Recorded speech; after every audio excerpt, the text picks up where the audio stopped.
ಗೆಳೆಯರೇ ನಮಸ್ಕಾರ, ಹೇಗಿದ್ದೀರಿ ಎಲ್ಲರೂ? ಗೆಳೆಯರೇ, ಕಾಂಗ್ರೆಸ್ ಮತ್ತು ಮುಸ್ಲಿಮರಿಗೆ ಪ್ಯಾರ್ಗೆ ಮೊಹಬತ್ತಾಗಿ ನಿಕಾ ಆಗಿತ್ತು.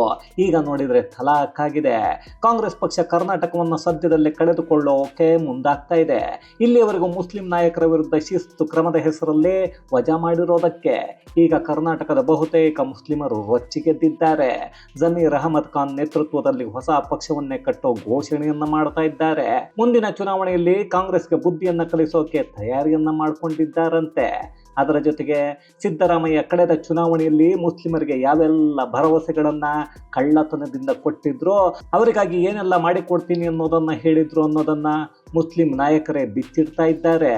ಅಲ್ಲಿಗೆ ಕರ್ನಾಟಕದಲ್ಲಿ ಅಧಿಕಾರದಲ್ಲಿರೋ ದೇಶದ ಹಳೆಯ ಪಕ್ಷ ಕರ್ನಾಟಕವನ್ನು ಕಳೆದುಕೊಳ್ಳೋಕೆ ಏನೆಲ್ಲ ಬೇಕೋ ಅದನ್ನು ಮಾಡಿಕೊಳ್ತಾ ಇದೆ.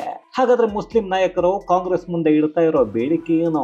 ಕಾಂಗ್ರೆಸ್ ಪಕ್ಷ ರಾಜ್ಯದಲ್ಲಿ ಗೆದ್ದಿರೋದೇ ಮುಸ್ಲಿಮರಿಂದ, ಗ್ಯಾರಂಟಿಯಿಂದ ಅಲ್ಲ ಅನ್ನೋದಾದ್ರೆ ಹಿಂದೂಗಳೆಲ್ಲ ಮತವೆಲ್ಲ ಎಲ್ಲಿಗೆ ಹೋದ್ವು? ಹಿಂದೂಗಳೆಲ್ಲ ಮತವನ್ನು ಯಾರಿಗೆ ಹಾಕಿದ್ರು? ಮುಸ್ಲಿಮರಿಗೆ ಒಳಗಿಂದ ಒಳಗೆ ಸಿದ್ದರಾಮಯ್ಯ ಕೊಟ್ಟಿದ್ದ ಭರವಸೆಗಳೇನು? ಎಲ್ಲವನ್ನ ಈ ವಿಡಿಯೋದಲ್ಲಿ ನೋಡ್ಕೊಂಡು ಬರೋಣ ಬನ್ನಿ. ಗೆಳೆಯರೇ, ಈಗಾಗಲೇ ಕಾಂಗ್ರೆಸ್ ಪಕ್ಷ ರಾಜ್ಯದಲ್ಲಿ ಮುಸ್ಲಿಂ ನಾಯಕರ ವಿರುದ್ಧ ಶಿಸ್ತು ಕ್ರಮ ಅನ್ನೋ ಹೆಸರಲ್ಲಿ ವಜಾ ಮಾಡೋಕ್ಕೆ ನಿಂತಿದೆ. ಅದರಲ್ಲೂ ನಮ್ಮ KPCC ಅಧ್ಯಕ್ಷರಿದ್ದಾರಲ್ಲ, ಅವರು ಬಹಳ ಬುದ್ಧಿವಂತರು. ಈಗಾಗಲೇ ಅಬ್ದುಲ್ ಜಬ್ಬಾರ್ ಮತ್ತು ನಾಸಿರ್ ಅವರನ್ನು ವಜಾ ಮಾಡಿ ಆಗಿದೆ. ಇನ್ನು ಜಮೀರ್ ಅಹಮದ್ ಖಾನ್ ವಿರುದ್ಧ ಕ್ರಮವನ್ನು ತೆಗೆದುಕೊಳ್ಳೋಕೆ DK ಶಿವಕುಮಾರ್ ಕಾಯ್ತಾ ಇದ್ದಾರೆ. ಇನ್ನೊಂದು ಕಡೆ ಸಿದ್ದರಾಮಯ್ಯ ಜಮೀರ್ ಪರ ನಿಲ್ಲಬಹುದು ಅಂದುಕೊಂಡಿದ್ರೆ ಅವರು ಕೂಡ ಈಗ ಜಮೀರ್ ವಿರುದ್ಧವೇ ಮಾತಾಡಿ ಪಕ್ಷದ ವಿರುದ್ಧವಾಗಿ ನಡೆದುಕೊಂಡವರ ವಿರುದ್ಧ ಶಿಸ್ತು ಕ್ರಮವನ್ನು ತೆಗೆದುಕೊಳ್ತಾರೆ. ಅದರಲ್ಲಿ ತಪ್ಪೇನೂ ಇಲ್ಲ ಅನ್ನೋದನ್ನ ಹೇಳಿದ್ರು. ಅಲ್ಲಿ ಸಿದ್ದರಾಮಯ್ಯ ಇದನ್ನು ಹೇಳೋದಕ್ಕೆ ಮುಖ್ಯವಾದ ಕಾರಣ ಅಂದರೆ ಜಮೀರ್ ಈಗಾಗಲೇ ಕುಮಾರಸ್ವಾಮಿ ಜೊತೆ ಮಾತಾಡಿದ್ದಾರೆ ಅನ್ನೋದು. ಇದೊಂಥರ ಮನೆಯೊಂದು 3 ಬಾಗಿಲು ಅಂತ ಅಂದ್ಕೊಳ್ಳೋಣ ಅಂದರೆ ಇದು ಮನೆಯೊಂದು 3 ಬಾಗಿಲು ಅಲ್ಲ, ಮನೆಯೊಂದು ಊರು ಬಾಗಿಲು ಆಗಿದೆ. ಅದೇನೋ ಇರ್ಲಿ ಬಿಡಿ. ಅಲ್ಲೂ ಕೆಲ ಮುಸ್ಲಿಂ ನಾಯಕರನ್ನ ಮುಂದೆ ಬಿಟ್ಟು KPCC ಅಧ್ಯಕ್ಷರು ಮಾಡ್ತಾ ಇರೋದೆಲ್ಲ ಸರಿ ಇದೆ ಅನ್ನೋ ಹಾಗೆ ಪ್ರೆಸ್ ಮೀಟ್ ಕೂಡ ಮಾಡಿಸ್ತಾ ಇದ್ದಾರೆ. ಅಲ್ಲಿ ಜಮೀರ್ ಮತ್ತು ಅವರ ತಂಡ ಮಾಡಿರೋದೇ ಪಕ್ಷ ವಿರೋಧಿ ಕೆಲಸ ಅನ್ನೋ ಹಾಗೆ ಮಾತನಾಡಿಸಿ ಜಮೀರ್ ಯಾವ ಅಲ್ಪಸಂಖ್ಯಾತರ ನಾಯಕ ಕೂಡ ಅಲ್ಲ, ಅಲ್ಪಸಂಖ್ಯಾತರಿಗೂ ಸಿದ್ದರಾಮಯ್ಯ ಮತ್ತು DK ಶಿವಕುಮಾರ್ ಮಾತ್ರ ನಾಯಕರು ಅನ್ನೋದನ್ನ ಹೇಳೋ ಹಾಗೆ ಮಾಡಿದ್ರು. ಅದು ಯಾವಾಗಲೂ ಸಿದ್ದರಾಮಯ್ಯ ನಾನು ಮುಂದಿನ ಜನ್ಮದಲ್ಲಿ ಮುಸಲ್ಮಾನ ಆಗಿ ಹುಟ್ತೀನಿ ಅನ್ನೋದನ್ನೇ ಪಾಪ ಈ ಮುಸ್ಲಿಮರು ನಿಜ ಅಂದ್ಕೊಂಡು ಬಿಟ್ಟಿದ್ದಾರೆ. ಆದರೂ ಇಸ್ಲಾಂನಲ್ಲಿ ಇರೋದು ಒಂದೇ ಜನ್ಮ, ಮರು ಜನ್ಮ ಅನ್ನೋದು ಇಲ್ಲ. ಅಂದರೂ ಸಿದ್ದರಾಮಯ್ಯ ಮುಂದಿನ ಜನ್ಮದಲ್ಲಿ ಮುಸ್ಲಿಂ ಆಗಿ ಹುಟ್ಟಿ ಬಿಡ್ತೀನಿ ಅಂದರೆ ಅದೇಗೆ ನಂಬ್ತಾರೆ ಅನ್ನೋದೇ ಅರ್ಥ ಆಗಲಿಲ್ಲ. ಅದೇನೋಪ್ಪ ಅವರ ವಿಚಾರ, ನಮ್ಗೆ ಯಾಕೆ ಬಿಡಿ. ಈಗ ಕೆಲ ಮುಸ್ಲಿಮರು ಜಮೀರ್ ಮತ್ತು ಟೀಮ್ ಪರವಾಗಿ ನಿಂತಿದ್ದಾರೆ. ಅದರಲ್ಲಿ ಮೊದಲಿಗರು ಅಂದರೆ ಮಹಾನ್ ಮೇಧಾವಿಯ ಹಾಗೆ ಮಾಧ್ಯಮಗಳಲ್ಲಿ ಚರ್ಚೆಯನ್ನು ಮಾಡೋಕೆ ಅಂತ ಬಂದು ತಲೆಗೆಲ್ಲ ಮಾತಾಡಿ ಇಲ್ಲದನ್ನ ಇದೆ ಅಂತ ಹೇಳೋಕೆ ಹೋಗಿ ಮುಖಕ್ಕೆ ಉಗಿಸಿಕೊಳ್ಳೋ ಅಬ್ದುಲ್ ರಜಾಕ್. ಈ ಅಬ್ದುಲ್ ರಜಾಕ್ ಅನ್ನೋ ಮನುಷ್ಯ ಮೊದಲು ಮಾಧ್ಯಮಗಳಿಗೆ ಮುಸ್ಲಿಂ ಮುಖಂಡ ಅಂತ ಡಿಬೇಟ್ಗೆ ಬರ್ತಾ ಇದ್ರು. ಅಲ್ಲಿ ಬಂದು ಕಾಂಗ್ರೆಸ್ ಪರವಾಗಿ ಮಾತಾಡೋಕ್ಕೆ ಶುರು ಮಾಡಿಕೊಂಡ್ರು. ಪ್ರಧಾನಿ ಮೋದಿ ವಿರುದ್ಧ ಆಗಾಗ ಮಾತಾಡ್ತಾ ಇದ್ರು. ಇದನ್ನು ನೋಡಿರೋ ಕಾಂಗ್ರೆಸ್ ಪಕ್ಷ ಅವರನ್ನು ಕರೆದು 2 ವರ್ಷಗಳ ಹಿಂದೆಯೇ ಪಕ್ಷದ ಕಾರ್ಯಕರ್ತನನ್ನಾಗಿ ಮಾಡಿ ಒಂದು ಹುದ್ದೆಯನ್ನು ನೀಡಿತ್ತು. ಪಾಪ ಈಗ ನೋಡಿದರೆ ಜಮೀರ್ ಪರವಾಗಿ ಮಾತಾಡ್ತಾ ನಾನು ಮುಸ್ಲಿಮರ ಪರ ಅಂತಿದ್ದಾರೆ. ಅದರಲ್ಲೂ ಅವರು ಹೇಳ್ತಾ ಇರೋದು ಮುಸ್ಲಿಮರಿಗೂ ಕಾಂಗ್ರೆಸ್ ಪಕ್ಷಕ್ಕೂ ತಲಾಖ್ ಆಯಿತು ಅಂತ, ಅಂದರೆ ಡೈವೋರ್ಸ್ ಆಯಿತು ಅಂತ. ಅಲ್ಲಿಗೆ ಕಾಂಗ್ರೆಸ್ ಮತ್ತು ಮುಸ್ಲಿಮರ ಮಧ್ಯೆ ಯಾವುದೇ ಸಂಬಂಧ ಇಲ್ಲ ಅಂತ ಆಯಿತು. ಅದರ ಜೊತೆಗೆ 14% ಮುಸ್ಲಿಮರು ಕರ್ನಾಟಕದಲ್ಲಿ ಇದ್ದೀವಿ. ದೆಹಲಿಯಲ್ಲಿ ಕೇಜ್ರಿವಾಲ್ 9 ತಿಂಗಳಲ್ಲಿ ಪಕ್ಷವನ್ನು ಕಟ್ಟಿ ಗೆದ್ದು CM ಆಗಿದ್ರು. ಅಂಥದ್ರಲ್ಲಿ ಕರ್ನಾಟಕದಲ್ಲಿ ಚುನಾವಣೆ 2 ವರ್ಷ ಇದೆ. ನಾವು ಹೊಸ ಪಕ್ಷವನ್ನು ಕಟ್ಟಿ ಗೆಲ್ಲೋಕೆ ಆಗಲ್ವಾ? ಅದನ್ನು ಜಮೀರ್ ಅವರ ನೇತೃತ್ವದಲ್ಲೇ ಮುಸ್ಲಿಮರ ಹೊಸ ಪಕ್ಷವನ್ನು ಸ್ಥಾಪನೆ ಮಾಡ್ತೀವಿ ಅನ್ನೋದಾ? ಅಯ್ಯೋ ಕರ್ಮವೇ. ಇದಕ್ಕೆ ಈ ಮನುಷ್ಯ ಮಾಧ್ಯಮಗಳಲ್ಲೂ ಉಗಿಸಿಕೊಳ್ಳೋದು, ಸರಿಯಾಗಿ ಪೂರ್ತಿ ವಿಚಾರ ತಿಳ್ಕೊಳ್ಳಲ್ಲ, ಏನೇನೋ ಮಾತಾಡ್ತಾರೆ. ದೆಹಲಿಯಲ್ಲಿ ಅರವಿಂದ್ ಕೇಜ್ರಿವಾಲ್ ಆಮ್ ಆದ್ಮಿ ಪಕ್ಷವನ್ನು ಸ್ಥಾಪನೆ ಮಾಡಿದ್ದು ಅಣ್ಣಾ ಹಜಾರೆ ಅವರ ಹೆಸರನ್ನು ಇಟ್ಕೊಂಡು, ಅವರ ಹೆಸರನ್ನು ಹೇಳ್ಕೊಂಡು, ಅದರಲ್ಲೂ ಏನೋ ದಬಾಕಿ ಬಿಡ್ತೀನಿ, ಬದಲಾವಣೆಯನ್ನು ತಂದೇ ಬಿಡ್ತೀನಿ ಅಂತ ಹೇಳಿದ್ದಾಯಿತು. ಆದರೆ ಇವಾಗ ಏನಾಗಿತ್ತು ಅನ್ನೋದನ್ನು ಅರ್ಥ ಮಾಡ್ಕೊಳ್ಬೇಕು. ಅದನ್ನು ಬಿಟ್ಟು ಸುಮ್ಮನೆ ಬುರುಡೆ ಬಿಡ್ತಾ ಇದ್ರೆ ಕೇಳೋರು ಯಾರು? ಹೋಗಲಿ ಬಿಡಿ, ಯಾರೋ ಒಂದಷ್ಟು ಜನರು ಕೇಳ್ತಾರೆ, ಅವರು ಮೈಕ್ ಸಿಕ್ಕಾಗ ಮಾತಾಡ್ತಾರೆ. ಇನ್ನು ಕಾಂಗ್ರೆಸ್ ಜಬ್ಬಾರ್ ಮತ್ತು ನಾಸಿರ್ ಅವರನ್ನು ವಜಾ ಮಾಡಿರೋದನ್ನು ಹಿಂದಕ್ಕೆ ಪಡೆದು ವಾಪಸ್ ಅವರ ಖಾತೆಗಳನ್ನು ಅವರಿಗೆ ಕೊಡಬೇಕು. ಕರ್ನಾಟಕದಲ್ಲಿ ಕಾಂಗ್ರೆಸ್ ಪಕ್ಷ ಬಹುಮತವನ್ನು ಪಡೆದಿರೋದು ಅವರು ಕೊಟ್ಟಿರೋ ಗ್ಯಾರಂಟಿಗಳಿಂದಲ್ಲ, ಮುಸಲ್ಮಾನರ ಮತಗಳಿಂದ. ಯಾಕೆ ಕಾಂಗ್ರೆಸ್ ಹೈಕಮಾಂಡ್ ಮಸೀದಿಯ ಮೂಲಕ ಆ ಮಾತನ್ನು ಹೇಳಿಸಿದ್ದು ಮರೆತಿದೆಯಾ? ಮಸೀದಿಯಲ್ಲಿ ಕಾಂಗ್ರೆಸ್ಗೆ ಮತವನ್ನು ಹಾಕೋಕೆ ಹೇಳಿಸಿದ್ರು. ಅದರಿಂದ ಕಾಂಗ್ರೆಸ್ಗೆ 92% ಮುಸ್ಲಿಮರ ಮತವನ್ನು ಹಾಕಿದ್ದಾರೆ. JDSಗೆ ಹೋಗ್ತಾ ಇದ್ದ ಮತಗಳನ್ನು ಕಾಂಗ್ರೆಸ್ ಪಕ್ಷಕ್ಕೆ ಬರೋ ಹಾಗೆ ಮಾಡೋಕ್ಕೆ ತಯಾರಿಯನ್ನು ಮಾಡಿರಲಿಲ್ವಾ?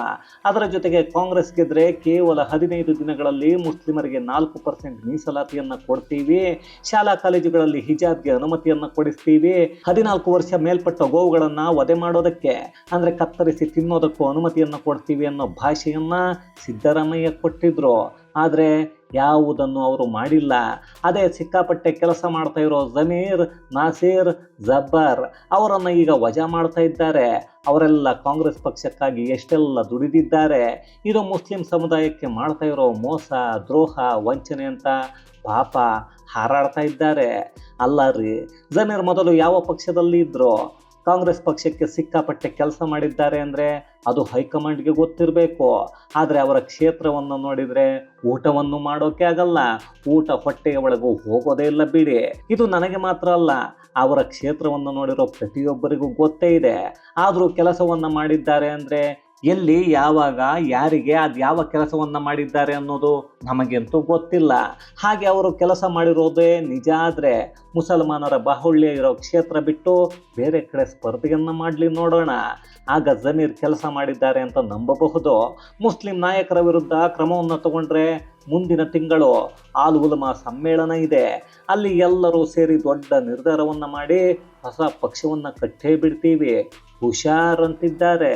ಪಕ್ಷವನ್ನು ಕಟ್ಟೋಕೆ ಮುಂದಿನ ತಿಂಗಳವರೆಗೂ ಯಾಕೆ ಕಾಯಬೇಕು ಅನ್ನೋದೇ ನನಗೂ ಗೊತ್ತಾಗ್ತಾ ಇಲ್ಲ.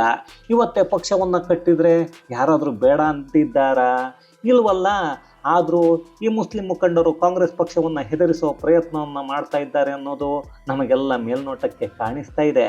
ಅಲ್ಲಿ ಮುಸ್ಲಿಂ ನಾಯಕರ ವಿರುದ್ಧ KPCC ಅಧ್ಯಕ್ಷ DK ಶಿವಕುಮಾರ್ ಆಗಲಿ, ಹೈಕಮಾಂಡ್ ಆಗಲಿ ಯಾವುದೇ ಕ್ರಮವನ್ನು ತೆಗೆದುಕೊಳ್ಳಬಾರದು ಅನ್ನೋದು ಇವರ ಪ್ಲಾನ್ ಅಷ್ಟೇ. ಇನ್ನು ಕರ್ನಾಟಕದಲ್ಲಿ 60 ಕ್ಷೇತ್ರಗಳಲ್ಲಿ ಗೆಲ್ಲೋಕ್ಕೆ ಮುಸ್ಲಿಮರೇ ಕಾರಣ ಅನ್ನೋದನ್ನ ಮುಸ್ಲಿಂ ನಾಯಕರು ಹೇಳಿಕೊಳ್ತಾ ಇದ್ದಾರೆ. ಹಾಗಾದರೆ ಹಿಂದೂಗಳು ಯಾರು ಅಲ್ಲಿ ಕಾಂಗ್ರೆಸ್ ಪಕ್ಷಕ್ಕೆ ಮತವನ್ನೇ ಹಾಕಿಲ್ವಾ?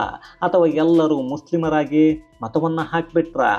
ಆದರೂ ನನಗೆ ಕೆಲ ಲಾಜಿಕ್ ಅರ್ಥ ಆಗ್ತಾ ಇಲ್ಲ.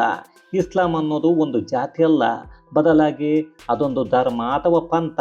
ಅದೇ ಜಾತಿ ಗಣತಿಯ ಸಮಯದಲ್ಲೂ ನಾವು ಹೇಳಿದ್ವಿ, ಅವರನ್ನು ಮಾತ್ರ ಜಾತಿ ಗಣತಿಯಲ್ಲಿ ಒಂದು ಜಾತಿ ಅಂತ ತೋರಿಸ್ತಾರೆ. ಅದೇ ಮುಸ್ಲಿಮರಲ್ಲೂ ಸುಮಾರು 56 ಜಾತಿಗಳಿವೆ. ಹೀಗಿದ್ದಾಗ ಅವರನ್ನು ಎಲ್ಲೂ ಜಾತಿಯಾಗಿ ವಿಭಜನೆ ಮಾಡಲ್ಲ.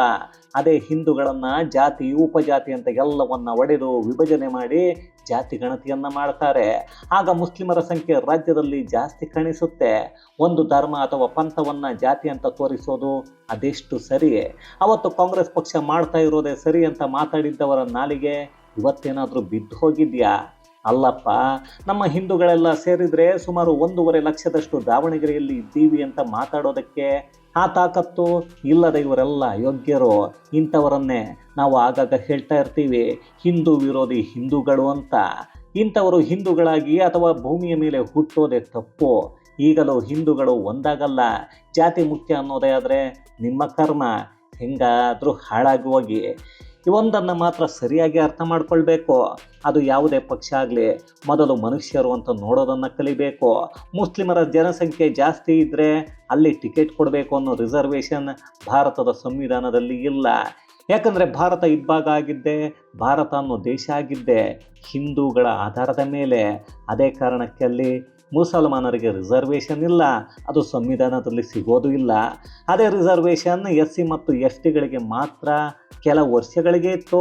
ಅದನ್ನು ರಾಜಕಾರಣದಿಂದ ಮುಂದಕ್ಕೆ ತಳ್ಕೊಂಡು ಬರ್ತಾನೆ ಇದ್ದಾರೆ. ಈಗ ಅದೇ ರಿಸರ್ವೇಷನನ್ನು ಕಿತ್ತುಕೊಳ್ಳೋದಕ್ಕೆ ಮುಸ್ಲಿಂ ನಾಯಕರು ಓಡಾಡ್ತಾ ಇದ್ದಾರೆ ಅನ್ನೋದು ನಮ್ಮಲ್ಲಿ ಯಾರಿಗೂ ಅರ್ಥನೇ ಆಗ್ತಾ ಇಲ್ಲ. ಆ ಸಿದ್ದರಾಮಯ್ಯ ಅಹಿಂದ ನಾಯಕ ಅಂತ ನಾಟಕ ಮಾಡ್ತಾರೆ, ಅಲ್ಲಿ ನೀವೆಲ್ಲ ಹಿಂದೆಯೇ ಬಿದ್ದಿರಿ ಅಂತ ಹೇಳ್ತಾ ಇರ್ತಾರೆ. ಹಿಂದುಳಿದವರಿಗೂ ಏನೂ ಮಾಡಲಿಲ್ಲ, ದಲಿತರಿಗೂ ಏನೂ ಮಾಡಲ್ಲ, ಅಲ್ಪಸಂಖ್ಯಾತರಿಗೂ ಏನು ಮಾಡಿದ್ದನ್ನು ನೋಡಲೇ ಇಲ್ಲ. ಆದರೆ ಅವರ ಹೆಸರಲ್ಲಿ ಬಜೆಟಲ್ಲಿ ಇಡೋ ಹಣ ಅದೆಲ್ಲಿಗೆ ಹೋಗ್ತಾ ಇದೆ ಅನ್ನೋದು ಯಾವನಿಗೂ ಗೊತ್ತಾಗಲ್ಲ. ಒಟ್ಟಿನಲ್ಲಿ ಹಿಂದೂಗಳಿಗೆ ಬುದ್ಧಿ ಬರಲ್ಲ, ಜಾತಿ ಅಂತ ಸಾಯ್ತಾರೆ. ಅದನ್ನೇ ರಾಜಕಾರಣಿಗಳು ಬಳಕೆ ಮಾಡಿಕೊಳ್ತಾರೆ. ಈಗ ಅವರು ಬಳಕೆ ಮಾಡಿ ಯಾರನ್ನೋ ತಲೆಯ ಮೇಲೆ ಹೊತ್ತುಕೊಳ್ಳೋಕೆ ಹೋದರೆ ಅವರು ತಲೆಯ ಮೇಲೆ ಕಕ್ಕ ಮಾಡಿದ್ರು ಅನ್ನೋ ಹಾಗೆ ಆಗ್ತಾ ಇದೆ. ಇಲ್ಲಿವರೆಗೂ ಕಾಂಗ್ರೆಸ್ ಮುಸ್ಲಿಮರನ್ನು ಬಿಟ್ಟರೆ ಏನೂ ಇಲ್ಲ, ಬೇರೆ ಯಾರು ನಮಗೆ ಬೇಕಾಗಿಲ್ಲ ಅನ್ನೋ ಹಾಗೆ ಆಡ್ತಾ ಇದ್ರು. ಆಗ ಮುಸ್ಲಿಮರು ಕಾಂಗ್ರೆಸ್ ನಿಕಾ ಆಗಿತ್ತು, ಅಂದರೆ ಮದುವೆ ಆಗಿತ್ತು, ಈಗ ತಲಾಕ್ ಆಗ್ತಾ ಇದೆ ಅಂತಿದ್ದಾರೆ. ಹಾಗಂತ ಅದನ್ನೇ ನಾವು ನಿಜ ಅಂತ ನಂಬಿದರೆ ನಮ್ಮನ್ನು ಮಂಗಗಳನ್ನು ಮಾಡ್ತಾರೆ. ಯಾಕಂದರೆ ಕರ್ನಾಟಕದಲ್ಲಿ ಮುಸ್ಲಿಮರಿಗೆ ಕಾಂಗ್ರೆಸ್ ಬಿಟ್ಟರೆ ಪರ್ಯಾಯ ಪಕ್ಷ ಇಲ್ಲ. SDPI ಅನ್ನೋದು ಇದ್ದರೂ ಅದು ಗೆಲ್ಲೋಕೆ ಆಗಲ್ಲ. ಮುಸ್ಲಿಮರು ಕಾಂಗ್ರೆಸ್ ಬಿಟ್ಟು ಎಲ್ಲೂ ಹೋಗಲ್ಲ.